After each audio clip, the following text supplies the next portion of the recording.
Mr. Heavyweight Boxing today? Hey, what's up, man? This is Chris, the Nightmare Ariola, and you're watching Mission Boxing. Heavyweight boxing fans, what's the deal? All right, man. So, been seeing this going around a lot. Even had a friend text me yesterday. He was talking about this topic. I definitely agree, man. I definitely do believe that Luis Ortiz was ducked by certain guys. If you want to say it was, aging him out. Guys knew that he was dangerous. And on this channel, man, I did countless videos over the years, man. I'll probably use some thumbnails of all the videos I made about guys calling him out. Then when he accepts the call out, then they say, oh, he's too old, then who he beat. I remember years ago, I used to do videos and always saying who he beat. But who he beat, he's old. He hasn't fought anybody. He failed a drug test in 2014. It's like, well, why'd you call him out in the first place? Like, this went on for years and years and years. It's documented, man, of guys calling him out, and then when he accepts, and they change their tune. Talk about his failed drug test in 2014, who he beat, he's old, so on and so forth, all right? But what I will say is this. I'm not going to feel too sorry for Luis Ortiz. Now, the dude did get 2 title shots. There are some dudes that don't even get title shots. You could say he got them towards the end when he fought Deontay Wilder. What was that, the spring of 2018? That was a classic, man. And then he fought him again November of 2019. And then sandwiched in there was the offer that he got from AJ when AJ wanted him to step in for Jarrell Miller. They offered him the fight. A lot of fans were saying, hey, man, take that fight. I forget the number. I think they're offering him. I can't remember the number, but it was, for me, it was life-changing money. It was in the millions. And I think they wanted like a couple more million. You guys remember all that stuff, man. And I was on the side of Luis Ortiz should take that fight. Take the opportunity. You never know what can happen. And then guess what? Andrew Ruiz took the damn opportunity and won the fight. You know what I'm saying? So that's why you don't want to let them opportunities slip through. However, though, I'm not going to forget this. I do remember when the WBA put together that little janky tournament that it was supposed to consolidate all the little trinkets they had with the super and the regular and the interim and all that crap. And then that tournament fell through. I remember Ustinov was the first guy that Luis Ortiz was supposed to fight. And then Ustinov didn't want to take VADA. It was just a lot of crap going on, man. But I remember he was stepping, he had been in the WBA. I did videos about all this, but he had been in the WBA rankings for years, you guys, like since like 2013, 2012, 2014 without a title shot, like in their top 5 consistently ranked. And I remember doing a video break, like I went back to the history of the rankings from like 2012, 13, and this dude was in the WBC rankings, the WBA rankings, and just never got a title shot. Now, if you want to say, hey, that failed drug test in 2014 messed it up for him, okay, I'll give you that. He got suspended. He, accepted the punishment, did the time and all that for it, and he came back. And then he had that high blood pressure failed drug test.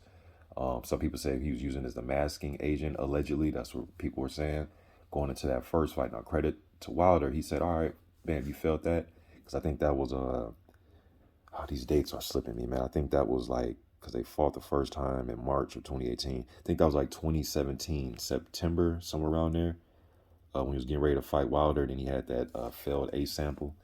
And then October 2017, they went ahead and suspended him for a little bit, and then he ended up fighting Wilder.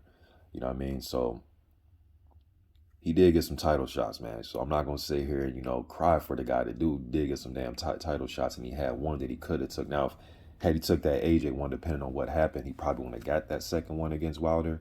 And, had he took the fight June 1st of 2019, then probably, now if he would have won, he would have fought Wilder. I'm sure the unification shit for undisputed, had he beat AJ, would have been undisputed. If I can, or did Parker have a time? I'm forgetting this stuff, man, but, nah, AJ had the titles. I think he had all of them. Yep. In 2019, he had all those other titles except the WBC. So yeah, Ortiz and Wilder could have fought possibly for undisputed in the fall of 2019. But had he lost, he probably wouldn't have got that second shot at Wilder. I'm sure he wouldn't have. You know what I mean? So still got 2 title shots, man, within like 2 calendar years, 2018 and 2019. So, and then he was just this past weekend in a title eliminator. Now, I wish all these things would have happened in 2015. And if he wouldn't have failed that test 2014, I wish these things would have happened then, because I think that was a different Luis Ortiz. But even he's still formidable, man, even at the advanced stage that he's at now. still formidable. But yeah, I've been thinking this a long time ago when people were first giving him the boogeyman tag back in 2014 on my old channel, 2013, 2014. We've been talking about this, so some of you guys don't remember Luis Ortiz used to have blonde hair, and he used to fight in like those little, not like a park, but like it was like them outside venues when he was first getting those fights over here in America. He used to have blonde hair back in the day. People forget that. You know what I'm saying? They've been avoiding Luis Ortiz. That's how he got the boogeyman name. I remember Brian Jennings took the fight. He said, hey, man, I'll take the fight as long as this dude is taking drug testing. And Ortiz took it. And, I think he was taking Vada. Because I remember Jennings was like, hey, I'll fight him. He's no boogeyman to me. I'll fight him just as long as you clean. And I remember that was the year that Jennings had took Vladimir 12 and actually won some rounds in that fight. I thought Vladimir started to look old, and that was the fight right there where I was like, man, Vladimir don't look the same. But I remember Jennings took both of those fights that year.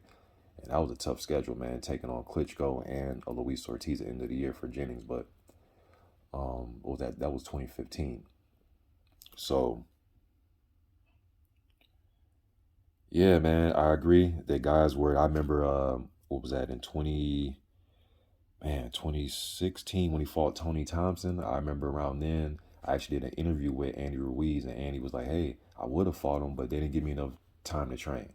Jarrell Miller was another one, say, hey, I would have fought him, but they didn't give me enough time to train. It's funny because Andy ended up fighting him years later, 5-6 years later. But yeah, guys would say that they're not getting enough time. They're not getting enough time to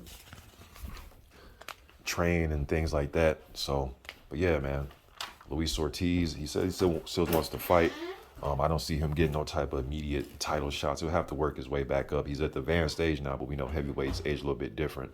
But just want to give my opinion about Luis Ortiz and him being aged out and ducked over the years, man. I remember Dillian White, too. He was another one that would call him out and then not want to fight him. All right, but you guys let me think in the comment section. I'm going.